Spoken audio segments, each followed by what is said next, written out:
We're going to talk a bit about acquiring photographs in museums or other settings where you might have access to a piece of furniture.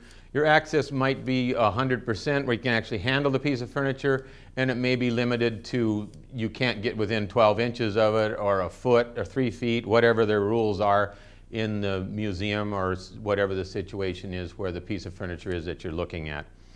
When you go to a museum, it's not a bad idea to call ahead, talk to a curator, find out the rules, especially if you're driving far. If it's a local museum, obviously it's not as big a problem.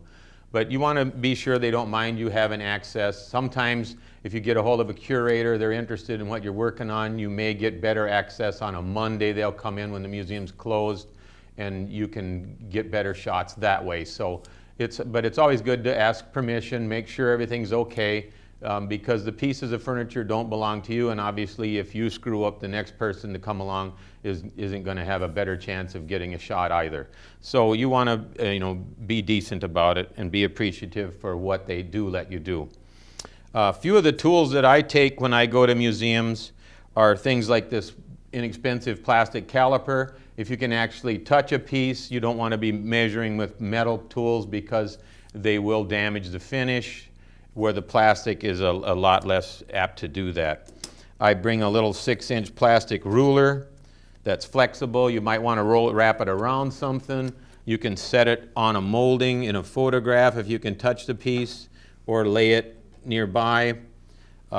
This is just a piece of cardboard. It's 6 inches square. It has 1-inch grids on it. So I can set that in the shot, and when I take my picture, I can use that to scale off all my other dimensions without measuring anything in the drawing. Another handy way to do it is to bring a tape measure along and stand it in the same plane of the photograph that you're going to be using, and then you'd have dimensions that you can use to check your piece against.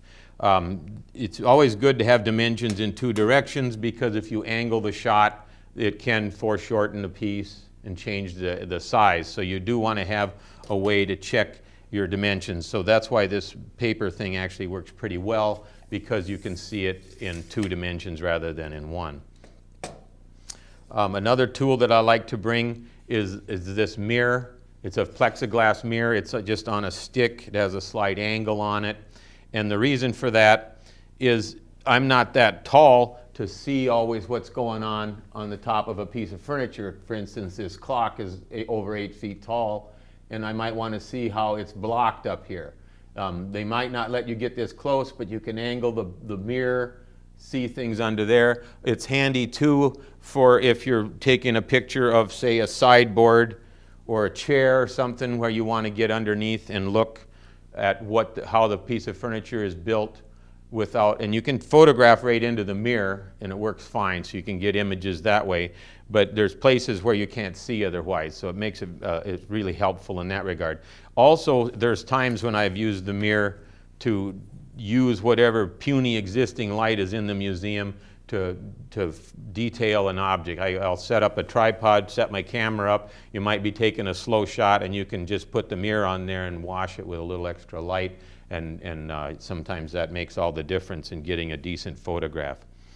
When you're photographing moldings and such, it's always nice to have a white wall behind. So here again, your card may come in handy to put behind a molding, and you'll want to shoot straight on so you can see the actual profile of a molding so that you can copy it. So those kind of details will come in very handy when you're taking your photographs and drawing your drawing into your full-size drawing. Most of the straight lines in the drawing don't matter because you can just put a straight edge on there, so you just locate those corners. So you're really looking for details and dimensions. If you can't get dimensions off the piece, having your scale in the photograph is the best way to do it. A lot of times there are in books and that they'll say what size the piece of furniture is, and there you want to know where they measured from, because they don't always measure from the same place. They might measure the width of a case rather than at the molding. Usually it's the largest dimension. So those are all things you'll need to know when acquiring photographs for projection. When you take your photos, it's better to take your photo back a ways and use a longer lens.